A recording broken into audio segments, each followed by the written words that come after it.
প্রবাসী বাংলাদেশিরাও ডাকযোগে ভোট দিতে পারবেন জাতীয় নির্বাচনে। 2008 সালেই এমন ধারা যুক্ত হয় আরপিওতে, কিন্তু এখনও সেটি কার্যকর হয়নি। তাই জনপ্রতিনিধি নির্বাচনে অংশ নিতে না পেরে বেশ হতাশ বাহরাইন প্রবাসী বাংলাদেশিরা।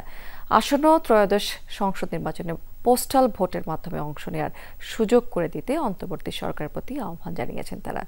বাহরাইন থেকে সহকর্মী মোহাম্মদ স্বপন মজুমদারের পাঠানো তথ্য এবং চিত্রে ডেস্ক রিপোর্ট।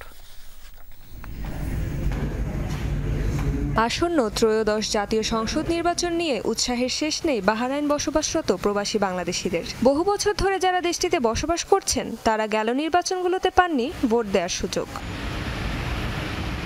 2008 সালে গণপ্রতিনিধিত্ব আদেশে প্রবাসী বাংলাদেশিদের ডাকযোগে ভোট দেওয়ার বিধান যোগ করা হয়, কিন্তু প্রবাসীদের পোস্টাল ভোট ব্যবস্থা কার্যকর হয়নি এখনো। তাই বিগত নির্বাচনগুলোতে ভোট দিতে পারেননি তারা। প্রতি মাসে $3 বিলিয়ন উপরে প্রতি মাসে প্রেরণ করে থাকে। সেই হিসাবে বাংলাদেশের প্রবাসীদের, এটা আমাদের দাবি, প্রত্যেকটা প্রবাসীদেরকে যাতে ভোটের ন্যায্য অধিকার দেওয়া হয়, যেন প্রবাসীদেরকে ভোটাধিকার নিশ্চিত করে সংসদে তাদের প্রতিনিধিত্ব নির্বাচিত করার সুযোগ দান করেন এবং প্রবাসীদের পক্ষে যেন কথা বলতে পারে এমন প্রতিনিধি সৃষ্টি করার জন্য, তৈরি করার জন্য আমি বর্তমান সরকার এবং নির্বাচন কমিশনের প্রতি বিশেষভাবে অনুরোধ করছি।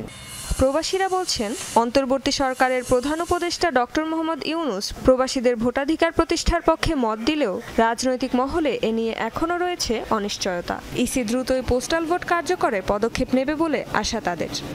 এই রেমিটেন্স যোদ্ধাদের ভোটাধিকার নিশ্চিত করা শুধু এখন সময়ের দাবি নয়, বরং এটি বাংলাদেশ কমিশনের একটি দায়িত্ব। আমাদের প্রবাসীদেরকে 11 দফা দাবি যেন মেনে নেই, এই জন্য আমি ডক্টর মোহাম্মদ ইউনূস স্যারের কাছে আমার অনুরোধ রইল।